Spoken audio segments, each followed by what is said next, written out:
The cantina fell silent as Captain Elena Voss stepped through the airlock doors of Station Meridian. Her boots clicked against the metal floor with the measured cadence of someone accustomed to command. The alien patrons, a mix of reptilian saurians and insectoid mantids, turned their attention to the newcomer with barely concealed curiosity. Marcus Chun had been nursing his drink in the corner booth, hoping to avoid exactly this kind of attention.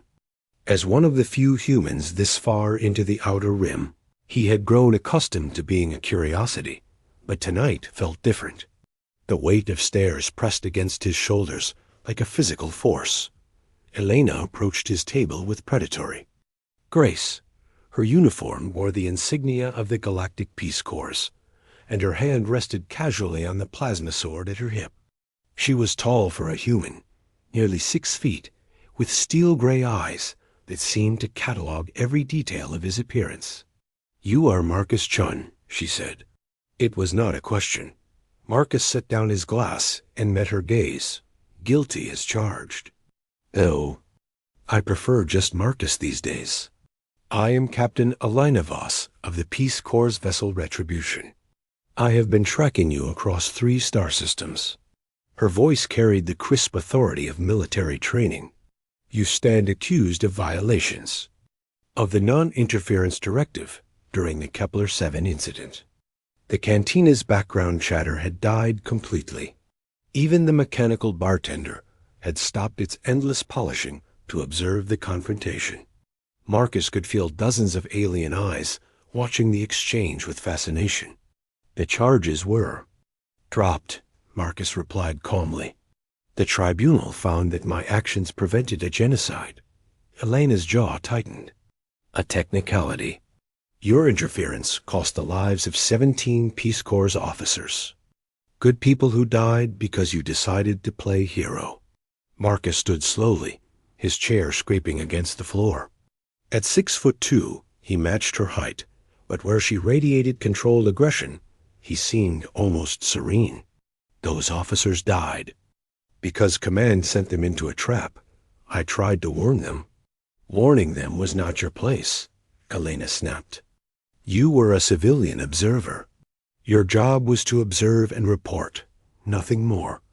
The tension in the room was palpable. Several of the saurian patrons had begun hissing in their native tongue, a sound that resembled steam escaping from a crusher valve. The mantids clicked their mandibles in what Marcus had learned was their equivalent of nervous laughter. "Is this going somewhere, Captain?" Marcus asked. "Because if you're here to arrest me, you'll need actual charges. If you're here to assign blame, I've heard it all before." Elena's hand moved to her weapon. "I challenge you to single combat. Honor demands satisfaction for the lives lost under your watch." The cantina erupted in excited chatter. Dueling was an ancient human tradition that had somehow survived into the space age, though it was rarely invoked. The aliens found the concept both fascinating and barbaric. Marcus sighed. "Captain, I don't want to fight you, but if you insist on formal combat, I accept." Elena smiled coldly. "Excellent. Traditional rules: first blood or yield. Plasma swords only." They moved to the cantina's center, where the other patrons cleared a wide circle. The bartender, a modified service droid named Rusty, produced 2 identical plasma swords from behind the bar. The weapons hummed with barely contained energy. As they powered up, Elena removed her jacket with practiced efficiency, revealing a form-fitting black shirt underneath. She moved through a series of stretches, each motion precise and economical. Her training was evident in every gesture. Marcus shrugged out of his worn leather jacket more slowly. As the garment fell away, Elena caught sight of his left shoulder and froze. The tattoo was impossible to miss. Etched in deep blue ink across his shoulder blade was the symbol of the Terran Marines, but this was no ordinary service tattoo. Beneath the eagle and anchor was a series of hash marks, each representing a successful mission. Elena counted quickly, 47 marks in total. but it was the symbol above them that made her blood run cold. A small, simple design that looked like a stylized flame. She had seen it only once before, in classified military files that required the highest security clearance to access, the mark of Prometheus. Elena's sword arm trembled slightly as the implications hit her. Only 12 humans in recorded history had earned that mark. They were the ones who had stolen fire from the gods, who had taken alien technology and turned it against Earth's enemies when the planet was young and vulnerable. They were legends, shadows that moved through classified history books. Impossible, she whispered. Marcus noticed her hesitation. Having second thoughts, Captain? You can't be, Elena said, her voice barely audible. The Prometheus operatives were all accounted for. They're either dead or in deep cover retirement. Marcus activated his plasma sword, the blue energy casting strange shadows across his face. Sometimes retirement doesn't stick. The realization hit Elena like a physical blow. Marcus Chun wasn't just some rogue civilian who had interfered with the Peace Corps' operation. He was one of the ghost soldiers who had saved humanity during the First Contact Wars. The men and women who had infiltrated alien worlds, stolen their secrets, and used that knowledge to level the playing field when Earth was outmatched and outgunned. The Kepler-7 incident, she said slowly.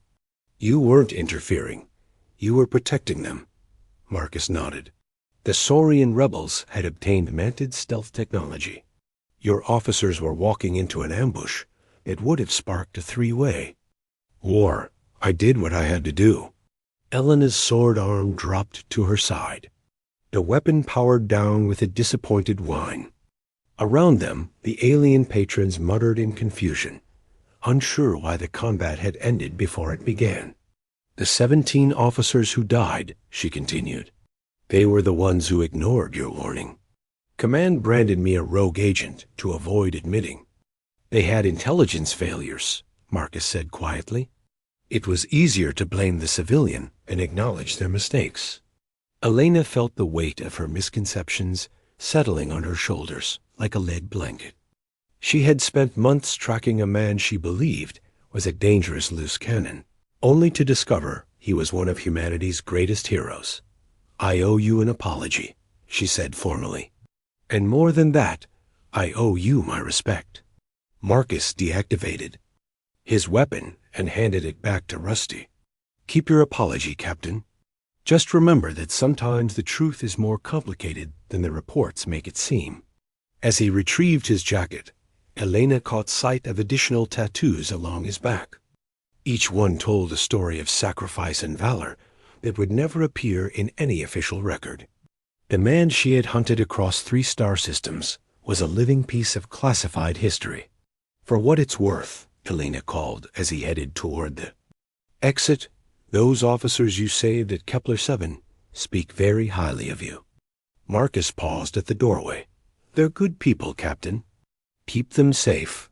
Then he was gone, disappearing into the station's crowded corridors like the ghost he had always been.